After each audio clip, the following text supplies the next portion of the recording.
Hello everyone, and welcome back to the Realistic 151 project, the series where I draw realistic versions of the first generation of Pokemon using the concepts of stylization and fantastical biology to inform my redesigns.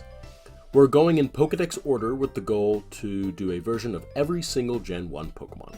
Today, we are tackling the Weedle, Kakuna, and Beedrill line, so let's get started. First off is Weedle, and I probably, unsurprisingly, based a lot of the anatomical features and texture of this redesign on real-world wasp larvae. Out of the redesigns of the series, this might be the most drastic change from all the ones that I've done so far. Weedle has a few features that seem either very stylized or interpretative, including the small pinprick eyes that actually closely resemble real larva bug eyes, but look dramatically different when drawn in a realistic way. Less because the small eyes are too different, because honestly they're really not, they look contextually very much the same, but in the way that they look far more aggressive on a realistic looking creature, which I think works pretty well for the type of Pokemon that it's going to become. I interpreted the clown nose type appendage on the original as a heavy stylization of the red head mouth parts of bee and wasp larvae, as at first glance they look quite similar. Speaking of destylizing the look, the stingers were a thing that I went a little more different than I believe others would, thinning them down to the point where they almost resemble the quills of hedgehogs. The cone-shaped stinger on the original is a common stylization for cartoon characters with sharp body parts, as this look communicates the sharpness by equating its appearance to sharp weapons like swords and lances, without making them resemble a real-world bee stinger, which I imagine is probably because a very thin appendage like a stinger would be hard to animate or translate into a pixel art style due to how small and honestly almost invisible the real life ones are. So I thinned them down not only to make them look realistic, but it also had the added side effect of making them look more dangerous. I kept the hook on the back stinger, however, to stay loyal to the original design. Like with my Caterpie, I interpreted the ball feet as a simplification of small suction feet and modeled them after larva feet. I also added dots down the body right above the feet to adhere to the original design's idea of the ball feet, adding dots down the body, or at least to hint to it.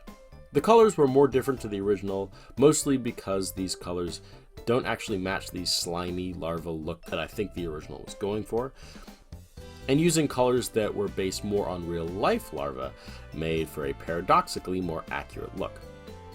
So this is my interpretation of a realistic Weedle, the hairy bug Pokemon.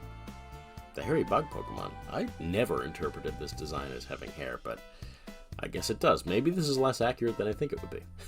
Anyways, next is Kakuna, which opposite to its pre-evolution is probably the Pokemon that I've changed the least about so far. Quite honestly, Kakuna just looks like a large bee larvae with very few added monster traits, besides for being massive. Therefore, my main goal once I drew my relatively unaltered Kakuna was to give it a more realistic shading than the original has. The one main difference, though it may be hard to spot, is the eyes, as in my version they are more central on the face and a sunflower seed shape when compared to the original, as well as having more realistic shading scheme than the original. I did, however, want to add some realism to the metamorphosis implied in this evolution line, so I added some proto-bug wing texture to the sides of the Kakuna shell, where there is a simple dividing line in the original. So here is my interpretation, if you can really even call it that, of Kakuna, the cocoon Pokemon. Finally is, of course, Beedrill, and this adaptation actually ended up not being as difficult as I originally thought. That's not to say that I wasn't psychologically scarred by staring at pictures of giant wasps for reference. I'm not scared of most animals, and I really like most bugs, but wasps specifically have always been a huge fear of mine, so I thoroughly did not enjoy finding reference for Beedrill. I never noticed that Beedrill only has 2 sets of legs though, which actually initially made me feel like there was something wrong with my design until I realized that the original was missing its 3rd set of legs too. Although I do believe that Beedrill is based more on the horrifying giant Asian hornets, its color palette more resembles the North American yellow jacket, so I went with those colors. I added plate sections to the middle and lower thorax and abdomen, but was mindful to keep the original design's pattern of colors, as I felt like those are specific aspects that I probably shouldn't be changing in this version of the design. Although I could have gone with a more realistic bee pattern. The stingers were thinned down to these for the same reason that I did Weedle's, and for the eyes I used the same colors and textures that I did for Butterfree's eyes. The only gripe I have with my design is the wings. I like that I used the fading brown near the base of the wings to give them a more realistic look, but I wish that I went all the way in forgoing the white of the original design and making them shiny and transparent. If I were to do a second pass, that's probably the only thing that I would change. I completely forgot last time to note on what keeping these Pokemon as pets would be like in real life, which is something that I'm trying to add to this series as a fun little thought exercise towards the end, because I like to think of the realistic implications of keeping these Pokemon as pets as I design them. Since I forgot last time, I will do Butterfree's here, and say that the whole line would probably be very pleasant to have, at least if you like having giant bugs. Which, yeah, might not be for some people. Though I think Butterfree might not be for those with allergies as well, since it learns a lot of powder moves, like Stun Spore and Poison Powder, and since its first form can have the ability Shield Dust, I feel like this Pokemon would be a nightmare for leaving behind a lot of dust on surfaces like floors and clothes. The Beedrill line, on the other hand, would be absolutely horrific, and I don't think anyone would actually keep them as pets in real life. Having an aggressive territorial wasp the size of a large child would be an absolute nightmare, especially when their stingers are longer than most kitchen knives. Yeah, you can count me out.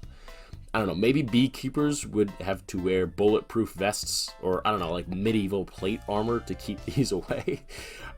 But I'd say that this is the second overtly dangerous Pokemon that you probably would not want to keep in your home. But with that said, here's my interpretation of Beedrill. The poison bee Pokemon, oh yeah, it's poisonous too, so the venom would probably put you in the hospital. Yeah, no, if I'm in the Pokemon world, I am staying as far away from the woods as possible. That is an actual nightmare. So here's the next addition to the Realistic Pokédex in Weedle, Kakuna, and Beedrill. I hope you guys enjoyed, and let me know which realistic Pokemon you'd have as a pet in the comments below, if any so far. I gotta say though, if you're choosing Beedrill, you're probably a serial killer. Anyway, as always, thank you all for watching, and a special thanks to my patrons STE, Alan Michael White, Vex, RO Bolt, and Griffin for supporting the creation of Realistic 151 and the other projects like it on the channel. If you want to contribute to the production of your favorite series, then you can follow the link in the description below to sign up at my Patreon for as little as $3 a month and get cool perks like early access to my videos as soon as I'm done editing them and much, much more. Thank you again for your support. It truly means the world. That will do it for now. Thank you all again for watching. If you liked this video, then leave a like. And if you want to see more like it, then subscribe and turn on the bell to get notified when I upload next.